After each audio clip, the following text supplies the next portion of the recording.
Hi ಸ್ನೇಹಿತರೆ, ಎಲ್ಲರಿಗೂ ಆದ್ಯ career academy Hosakote YouTube ಚಾನಲ್ಗೆ ಸ್ವಾಗತ. ಸ್ನೇಹಿತರೆ, ಇನ್ನೂ ಯಾರೆಲ್ಲ ನಮ್ಮ ಯೂಟ್ಯೂಬ್ ಚಾನಲ್ಗೆ ಸಬ್ಸ್ಕ್ರೈಬ್ ಆಗಿಲ್ವೋ ದಯವಿಟ್ಟು ಸಬ್ಸ್ಕ್ರೈಬ್ ಆಗಿ ನಮ್ಮನ್ನು ಪ್ರೋತ್ಸಾಹ ಮಾಡಿ ಅಂತ ಹೇಳಿ ನೇರವಾಗಿ ಈ ಒಂದು ವಿಡಿಯೋನ ಸ್ಟಾರ್ಟ್ ಮಾಡೋಣ. ಸ್ನೇಹಿತರೆ, ನಾವು ವಿಡಿಯೋ ಮಾಡಬೇಕಾದ್ರೆ ನಮ್ಮ ಕಮೆಂಟ್ ಸೆಕ್ಷನಲ್ಲಿ ಭಾಳಷ್ಟು ಜನ ಕಮೆಂಟ್ಸ್ಗಳನ್ನು ಹಾಕ್ತಾಯಿದ್ರು. ಏನು ಅಂತ ಹೇಳಿದರೆ, ಸರ್ 814 ಪೋಸ್ಟ್ಗಳು ಯಾವಾಗ ಕನ್ಫರ್ಮ್ ಆಗುತ್ತೆ ಅದನ್ನು ಕೂಡ ಕೇಳ್ತಾ ಇದ್ರು. ಅದರ ಜೊತೆಗೆ ಸರ್ ಆ್ಯಕ್ಚುಲಿ 3863 ಪೋಸ್ಟ್ಗಳು ಕಾಲ್ಫರ್ಮ್ ಆಗುತ್ತೋ ಅಥವಾ 814 ಪೋಸ್ಟ್ಗಳು ಕಾಲ್ಫರ್ಮ್ ಆಗುತ್ತೋ ಅಂತ ಕೆಲವೊಬ್ಬರು ಕೇಳ್ತಾ ಇದ್ರು.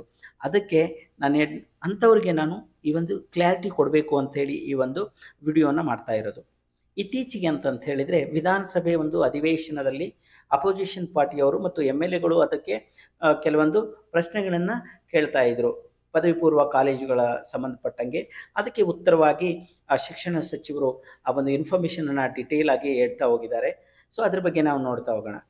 ಓಕೆ, ಶಾಲೆಗಳಲ್ಲಿ ಮತ್ತು ಪದವಿ ಪೂರ್ವ ಕಾಲೇಜುಗಳಲ್ಲಿ ಎರಡನ್ನು ಸೇರಿಸಿ 50,000ಕ್ಕಿಂತ ಅಧಿಕ ಒಂದು ಹುದ್ದೆಗಳು ಖಾಲಿ ಇದ್ದಾವೆ. ಅದನ್ನು ಯಾವಾಗ ಭರ್ತಿ ಮಾಡ್ಕೊಳ್ಬೇಕು ಅನ್ನುವಂಥ ಒಂದು ಪ್ರಶ್ನೆಯನ್ನು ಎತ್ತಲಾಗುತ್ತೆ. ಅಂಥ ಒಂದು ಸಂದರ್ಭದಲ್ಲಿ ಯಾವ ರೀತಿಯಾಗಿರ್ತಕ್ಕಂಥ ಉತ್ತರಗಳನ್ನು ಅವ್ರು ಕೊಡ್ತಾ ಹೋಗ್ತಾರೆ ಅಂತ ನೋಡೋಣ. 814 ಉಪನ್ಯಾಸಕ ಹುದ್ದೆ ನೇಮಕಕ್ಕೆ ನಿರ್ಧಾರ ಶಾಲಾ ಶಿಕ್ಷಣ ಇಲಾಖೆ. ಹೌದು, ಶಾಲಾ ಶಿಕ್ಷಣ ಇಲಾಖೆ ಅವರು ಆಲ್ರೆಡಿ ಇದಕ್ಕೆ ಫಿಕ್ಸ್ ಆಗಿದ್ದಾರೆ. 814 ಪೋಸ್ಟ್ಗಳನ್ನು ನಾವು ಕಾಲ್ಫರ್ಮ್ ಮಾಡಬೇಕು ಅಂತೇಳಿ. ಮತ್ತೆ ನೋಡಿ ಸ್ನೇಹಿತರೆ, ಇಲ್ಲಿ ಶಿಕ್ಷಣ ಸಚಿವರು ಇದ್ರ ಬಗ್ಗೆ ಕುಲಂಕುಷವಾಗಿ ಮಾಹಿತಿ ಕೊಡ್ತಾ ಹೋಗ್ತಾರೆ. ನೆಕ್ಸ್ಟ್ ನೋಡಿ, ಅಲ್ಲಿ ಅಪೋಸಿಷನ್ ಪಾರ್ಟಿಯವರು ಏನು ಕೇಳ್ತಾರೆ ಅಂದರೆ, ಈ ಹಿನ್ನೆಲೆಯಲ್ಲಿ ಸರ್ಕಾರದ ಅನುಮತಿ ಇದ್ದರೂ ಕೂಡ ಯಾಕೆ ನೀವು ಈ ಒಂದು ಪ್ರಕ್ರಿಯೆಯನ್ನು ಮಾಡ್ತಾ ಇಲ್ಲ ಅಂತ ಒಂದು ಕ್ವಶನ್ ಕೇಳಿದಾಗ ಆವಾಗ ಅವ್ರು ಹೇಳ್ತಾರೆ, ಇಲ್ಲ ನಾವು ಮಾಡ್ತೀವಿ. ಸೊ ಇಲ್ಲಿ ಕೆಲವೊಂದು ಮೀಸಲಾತಿಯ ಬಿಂದುಗಳ ಸ್ವಲ್ಪ ಏರುಪೇರುಗಳಿದ್ದಾವೆ, ಅದನ್ನು ಸರಿ ಮಾಡ್ತೀನಿ ಅಂತ ಆದಷ್ಟು ಬೇಗ ನಾವು ಬಿಡ್ತೀವಿ ಅಂತ ಹೇಳಿ ಶಿಕ್ಷಣ ಇಲಾಖೆಯವರು ಹೇಳ್ತಾರೆ.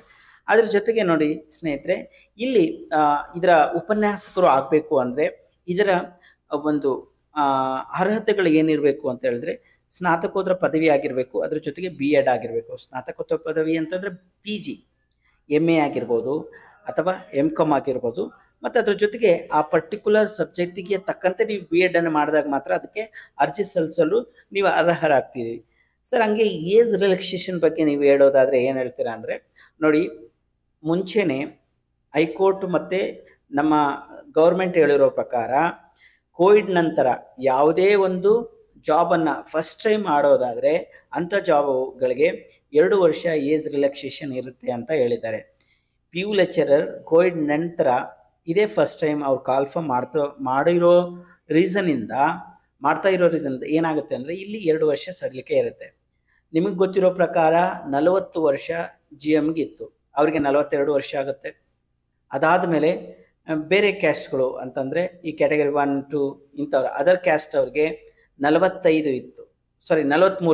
ಅಂಥವ್ರಿಗೆ 45 ಈಗ ಏಜ್ ರಿಲ್ಯಾಕ್ಸೇಷನ್ ಕೊಡ್ತಾರೆ.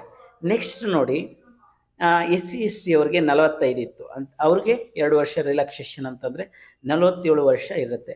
ಸೊ ಹಿಂಗಾಗಿ ನೀವೇನು ಮಾಡ್ಬೋದು ಅಂದರೆ ಅರ್ಜಿಯನ್ನು ಆರಾಮಾಗಿ ಸಲ್ಲಿಸ್ಬೋದು. ಹಾಗಾದರೆ ಸರ್, ಎಕ್ಯುರೇಟಾಗಿ ಹೇಳಿ ಯಾವಾಗ ಈ ಒಂದು ಎಕ್ಸಾಮ್ ನಡೆಯುತ್ತೆ ಅಂತ ನೀವು ಕೇಳ್ಬೋದು. ನಮ್ಮ ಒಂದು ಮಾಹಿತಿ ಪ್ರಕಾರ ಇದು ಅಕ್ಟೋಬರ್ ಒಳಗಡೆ ಏನಾಗುತ್ತೆ ಅಂತ ಹೇಳಿದರೆ ಈ ಒಂದು ನೋಟಿಫಿಕೇಷನ್ ಖಂಡಿತವಾಗಿಯೂ ಆಗುತ್ತೆ ಸ್ನೇಹಿತರೆ. ಸರ್, ಹಾಗಾದರೆ 3863 ಪೋಸ್ಟ್ಗಳಾಗುತ್ತಾ ಅಂತ ಹೇಳಿ ನೀವು ಕೇಳ್ತೀರಾ. ಸೊ ಅದಕ್ಕೆ ಇಲ್ಲಿ ಇನ್ಫಾರ್ಮೇಷನ್ ಅದನ್ನು ಕೂಡ ಡಿಸ್ಕಸ್ ಮಾಡಿದರು. ಅಲ್ಲಿ ಡಿಸ್ಕಸ್ ಮಾಡಿದ್ದು ಯಾವುದ್ರ ಪರವಾಗಿ ಅಂತ ಹೇಳಿದರೆ, ನೋಡಿ, ಎಷ್ಟು ಖಾಲಿ ಇರುತ್ತೆ ಅದರ 50% ಇವರು ಏನು ಮಾಡಬೇಕು ಅಂದರೆ ರಿಕ್ರೂಟ್ಮೆಂಟ್ ಮಾಡಬೇಕು ಅಂತೇಳಿ ಸರ್ಕಾರದ ಮೇಲೆ ಒತ್ತಡ ಇರುತ್ತೆ. ಅದನ್ನು ಅವರು ಡಿಸ್ಕಸ್ ಮಾಡಿದ್ದು. ಇಲ್ಲಿ ಏನು ಹೇಳ್ತಾರೆ ಅಂದರೆ, ಕಲ್ಯಾಣ ಕರ್ನಾಟಕದಲ್ಲಿ 414 ಹುದ್ದೆಗಳಿದ್ದಾವೆ. ಎಷ್ಟು ವಿಷಯಗಳಲ್ಲಿ? 14 ವಿಷಯಗಳಲ್ಲಿ. ಮತ್ತು ನಾನ್ HK ಭಾಗದಲ್ಲಿ 18 ವಿಷಯಗಳ ಪೈಕಿ ಎಷ್ಟು ಅಂದರೆ 2644 ಹುದ್ದೆಗಳು, ಅಂದರೆ ಒಟ್ಟಿನಲ್ಲಿ 3049 ಹುದ್ದೆಗಳು ಇದ್ದಾವೆ ಅಂತ ಹೇಳಿದರು. ಸೊ ಇಷ್ಟು ಹುದ್ದೆಗಳನ್ನು ಇನ್ನೂ ಮಾಡಿ ಅಂತೇಳಿ ಆರ್ಥಿಕ ಇಲಾಖೆ ಇನ್ನೂ ಸಹಮತಿ ಕೊಟ್ಟಿಲ್ಲ. ಹಂಗಾಗಿ ಯಾಕೆ ಅಂದರೆ ಆರ್ಥಿಕ ಇಲಾಖೆಯಲ್ಲಿ ದುಡ್ಡಿಲ್ಲ. ನಿಮಗೆ ಗೊತ್ತಿರೋ ಪ್ರಕಾರ ನಮ್ಮ ಒಂದು ಗೌರ್ಮೆಂಟ್ ಸರ್ಕಾರ ಫ್ರೀ ಒಂದು ಸ್ಕೀಮ್ಸ್ಗಳಿಗೆ ಏನು ಮಾಡುತ್ತೆ ಅಂತಂದರೆ ದುಡ್ಡನ್ನು ವ್ಯಯ ಮಾಡ್ತಾ ಇದೆ. ಹಿಂಗಾಗಿ ನನ್ನ ಪ್ರಕಾರ ಏನು ಅಂತ ಸಾರಿ 814 ಪೋಸ್ಟ್‌ಗಳಿಗೆ ನಿಜವಾಗ್ಲೂ ಕೂಡ ಏನಾಗುತ್ತೆ ಅಂದರೆ ಕಾಲ್ಫರ್ಮ್ ಆಗುತ್ತೆ. 814 ಪೋಸ್ಟ್‌ಗಳಿಗೆ ಖಂಡಿತವಾಗಿಯೂ ಈ ಒಂದು 814 ಪೋಸ್ಟ್‌ಗಳಿಗೆ ಕಾಲ್ಫರ್ಮ್ ಆಗುತ್ತೆ. ಅದಕ್ಕೆ ನೀವೇನು ಮಾಡಿ, ಬೇಗ ಓದೋದಕ್ಕೆ ಸ್ಟಾರ್ಟ್ ಮಾಡಿ. ಓಕೆ, ಸ್ಟಾರ್ಟ್ ಮಾಡಿ. ಯಾಕಂತಂದರೆ ಇಷ್ಟು 3663 ಹುದ್ದೆಗಳಿಗೆ ಕಾಲ್ಫರ್ಮ್ ಆಗೋದಿಲ್ಲ. ಯಾಕಂತಂದರೆ ಇಷ್ಟು ಹುದ್ದೆಗಳನ್ನು ಯಾವತ್ತೂ ಕೂಡ ಅವರು ಕಾಲ್ಫರ್ಮ್ ಮಾಡಿಲ್ಲ.